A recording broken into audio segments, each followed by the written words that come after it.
What is going on, Grit family? Kurt Saban coming at you here, and today we're going to teach you how to make a whole new version of one of your favorite Easter treats. So, let's get to it.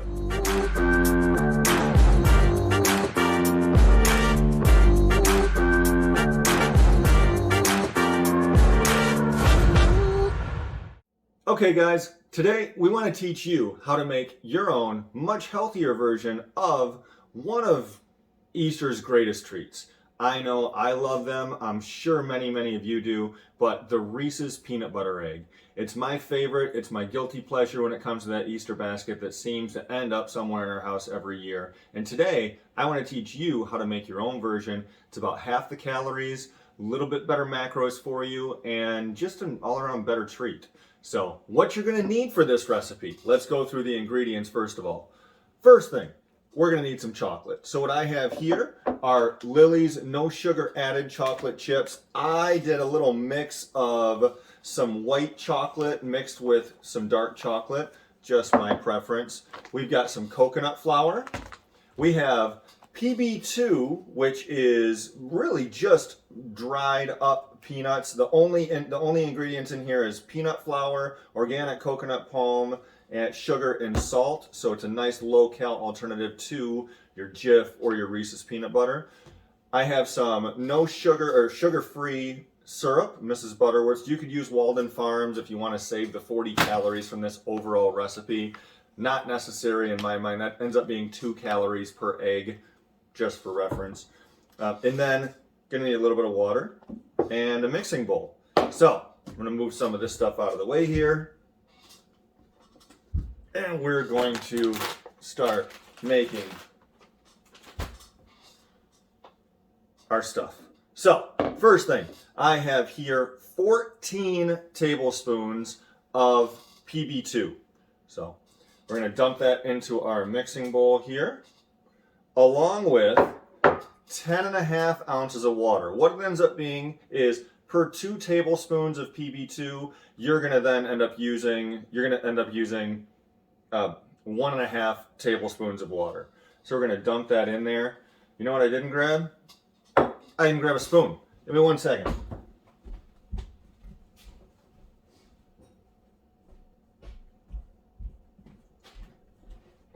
So, now that we have our spoon, we're going to go ahead and we are going to give this a mix here. All right, so now we have a nice peanut butter consistency here.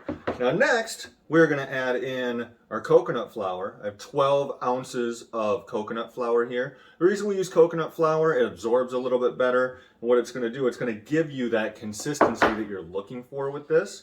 And also add in our syrup. So again, I've got the Mrs. Butterworth sugar-free syrup, a half a cup here. Mix this in and start to stir.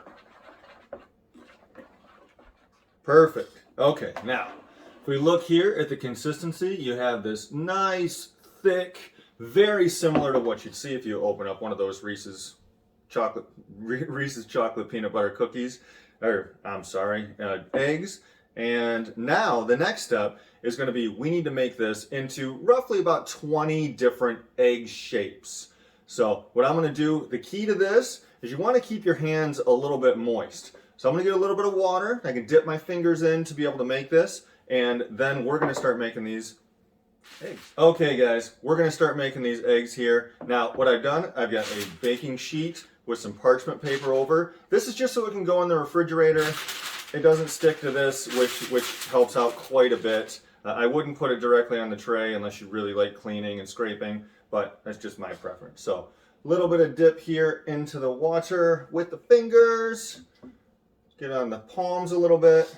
And what we're gonna do is just take a little bit of our concoction here and go ahead and just kind of roll it into a ball that then can become a nice little oval here, and place it on our parchment paper, just like so. So what I'm going to do, I'm going to do this 19 more times. We're going to try and get a pretty even spread here to make sure that these things come out in exactly the calories and macros that I'm looking for. And we'll see what they look like here in a moment. All right. All right, guys. So here we have our 20 eggs, or peanut butter coconut syrup combination here. Good consistency, looking sharp, and a dirty water here from dipping my fingers in it so much. But next up, we have these chocolate chips. We got to be able to put them all over this, but I'm going to have to go melt them. So what I'm going to do, over a low to mid heat, what I'm going to do, I'm going to just constantly stir these in a pan. We're going to get them melted. Make sure you don't burn them. It's in some of our test runs for this, we had that happen. But I'm going to be back in one moment, show you guys what this looks like as we do a little drizzle. So here we go. All right, guys, back from the kitchen, and we have our beautifully melted chocolate. So what we're going to do is start spreading this across. We're going to start spreading this across each of our eggs. So we're just going to drizzle some here on the top. I'm going to let it go all around the sides. Let's see if I can get this a little bit closer to you so you get a chance to see a little bit more of what I'm doing. I'm going to start here on the back row. Drizzle, drizzle, drizzle. Spread, spread, spread. Just let it go all around the edges. Now, some very talented people might then decide to flip this and do the other side. I'm not that person. I'm fine with the chocolate being on top. I'm fine with it just coming down the sides and being able to, if I want to, even bite off the edge of the chocolate and just have a bite of chocolate. But what I'm going to do, I'm going to spread this out here. You don't need to sit here in some sort of crazy time lapse while that's going on. So when you see me next, these will be ready to go into the refrigerator.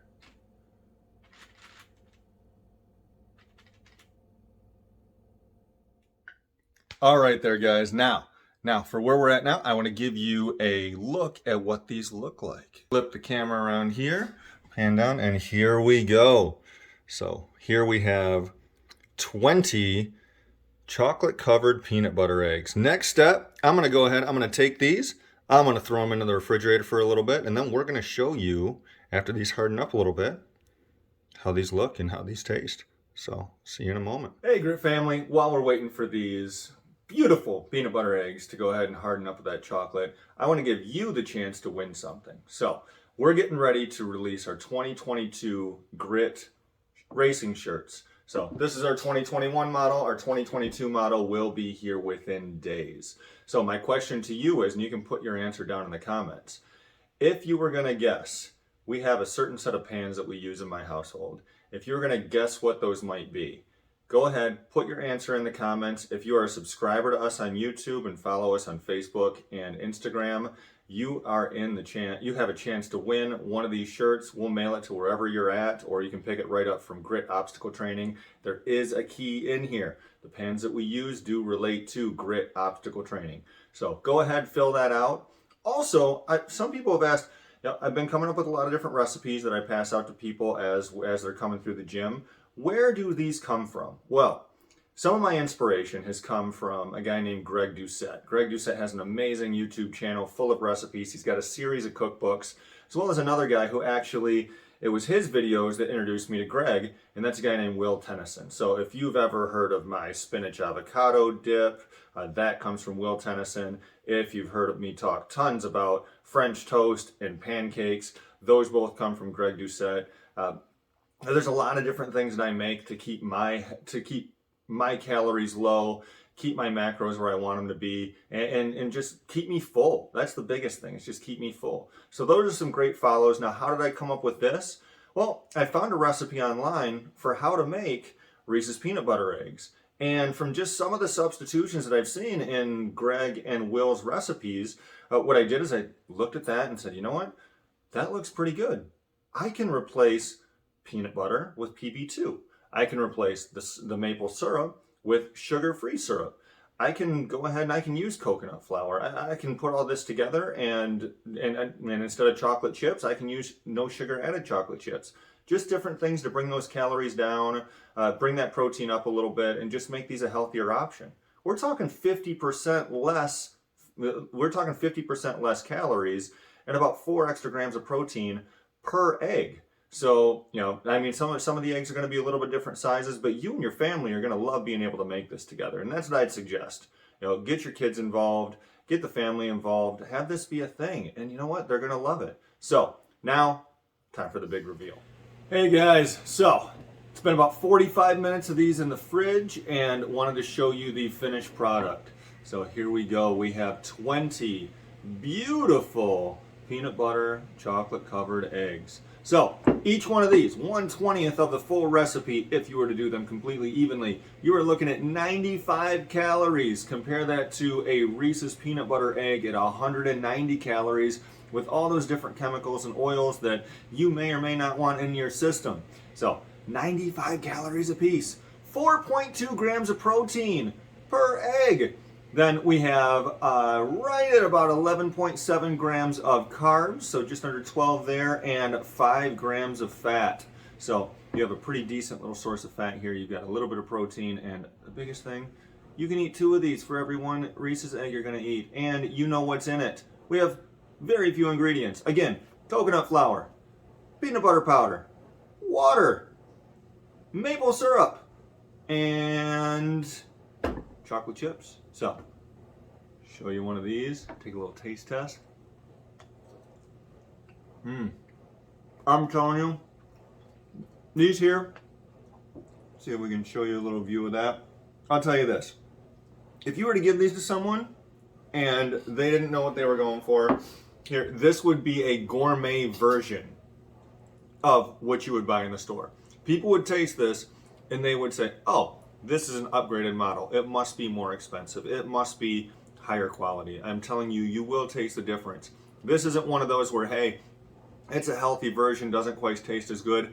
I believe this tastes better, especially if you're a bigger fan of dark chocolate. So the chocolate on this, the crunch, what you get from this, it's amazing. So I hope you enjoyed this. I really hope that a lot of you end up getting that question right about the pans and you're able to find this. And now I do want to thank Kelly. Kelly actually did pop up on my Facebook and she put a story up asking for a healthy recipe for this. That's kind of where this little search came from, but it is Easter time. I hope you enjoy this, and I hope to see you either at Grid Obstacle Training or here online as a commentator or one of our subscribers. Thanks a lot. Have a good one.